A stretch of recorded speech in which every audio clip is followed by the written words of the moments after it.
The phrase, "come to Jesus meeting," is one of the more colorful expressions that has entered common English usage in recent years.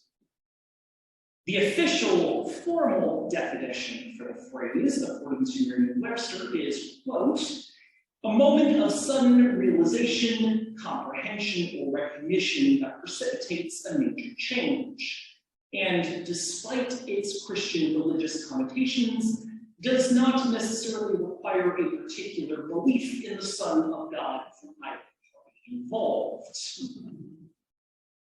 But in the Southern vernacular that I subscribe to, and from which the phrase is generally considered to have originated, having a come to Jesus meeting is what we need to have strong, but of course polite and genteel, words with someone in order to inform them of the need to do or not do certain things. I found myself having several come to Jesus meetings with my friends on social media this year, the majority of which were on November 1st, as they began to wake up and immediately post videos that included the familiar introductory strings of a song that has become the bane of my existence, and which I despise with the fire of 1,000 suns, the 1994 cringe-worthy mega hit that is Mariah Carey's "All I Want for Christmas Is You."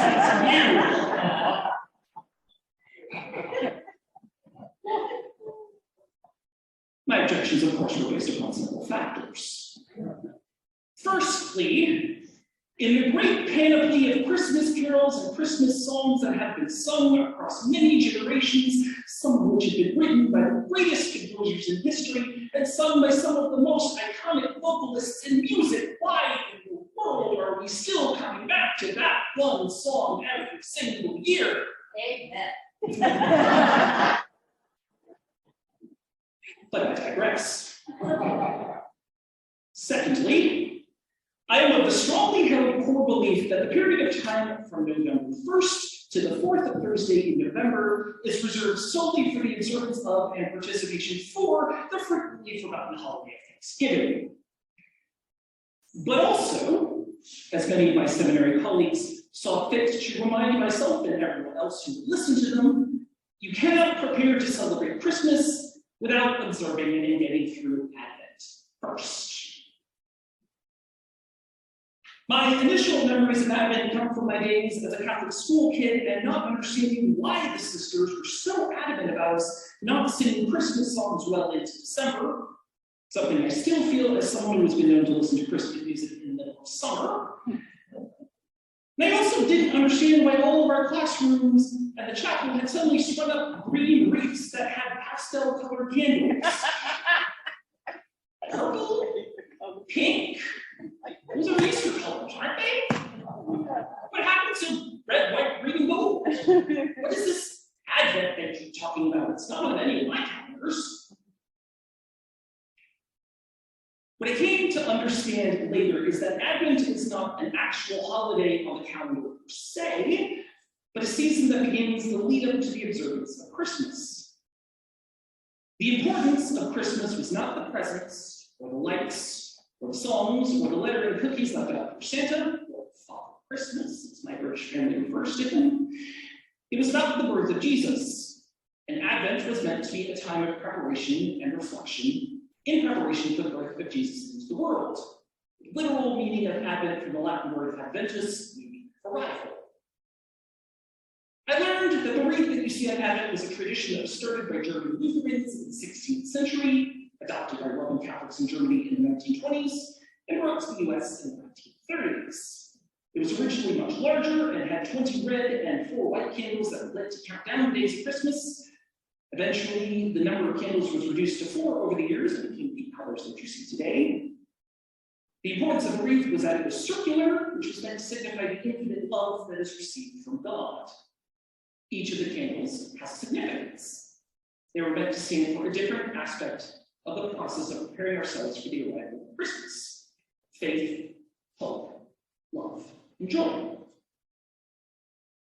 The one pink candle, different from all the others, is intended to stand out. It is a candle that is indicative of the joy and peace on earth that is to come.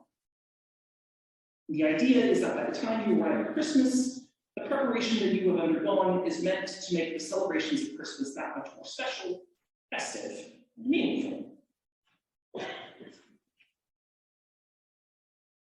But all of this is more than 20 years ago.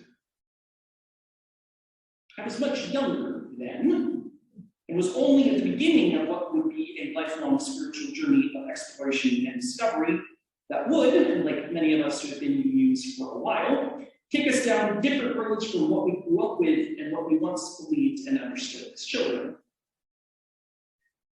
As someone who routinely preaches on lifting up our third and fourth principles of acceptance of one another and encouragement to spiritual growth, and a free and responsible search for truth and meaning, I am a firm believer in looking back into one's past and bringing the traditions that still have meaning and importance with you, and respectfully parting ways with those that you may have once believed, but no longer serve you now. So the question that I find myself arriving at this holiday season is, what does Advent have to say and to teach us as UUs?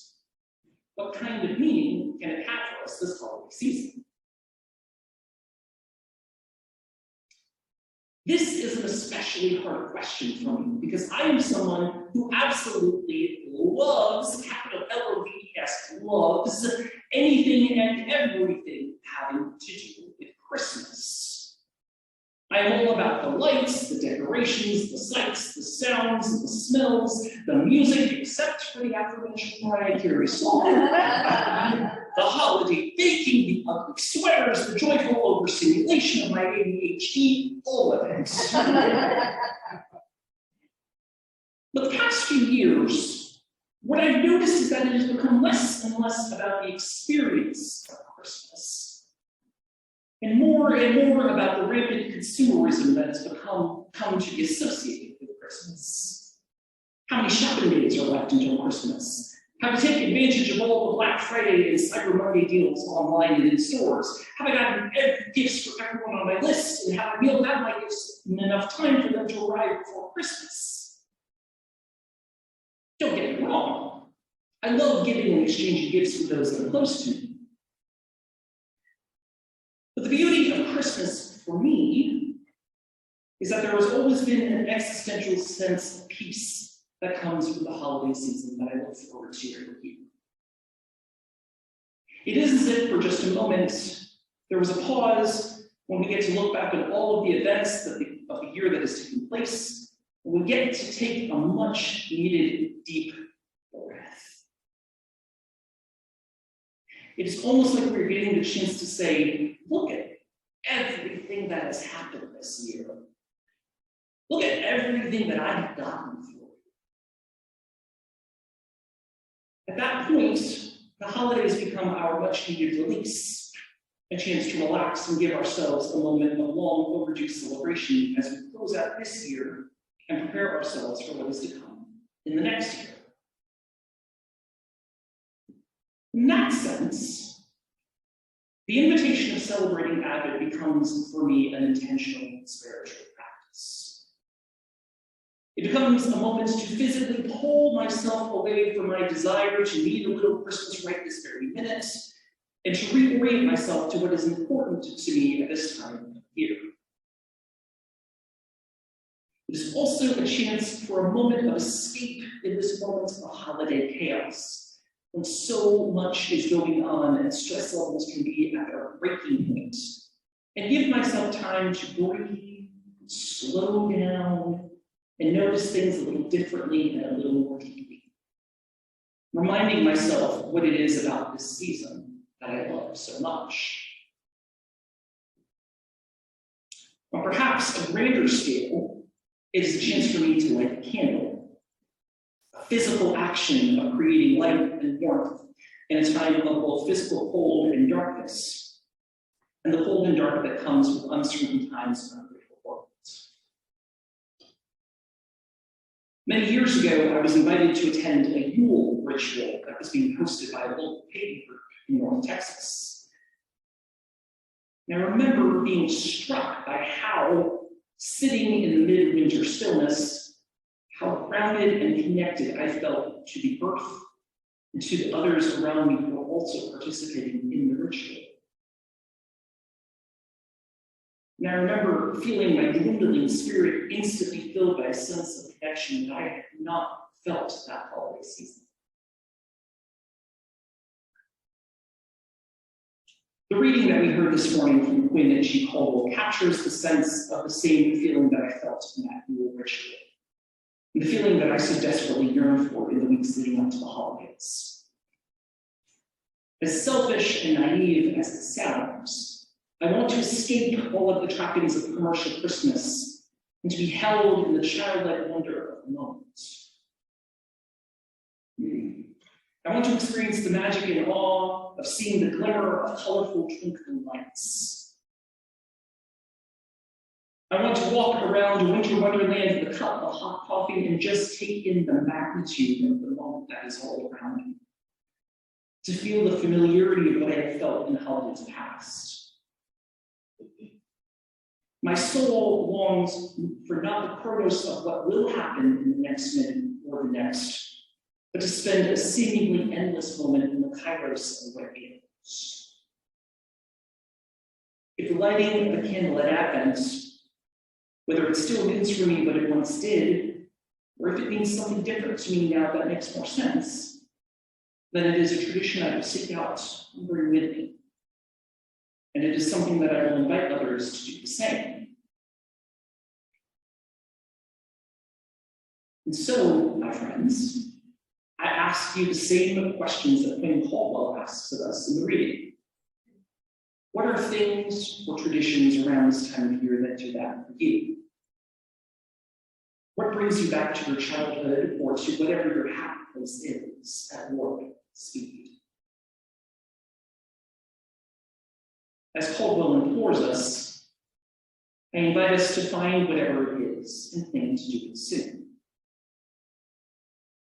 As for me, I will continue to light the candles on the Advent wreath to remind me of those moments, slow down, and be appreciative of all of the moments of Chronos that have led up to this moment, and take time to enjoy the kairos that is all around me this season. I cannot think of anything that I would want more this holiday. May it ever continue to be so. Blessed be. Amen. Shalom. Assalamu alaikum. Namaste. Happy holidays.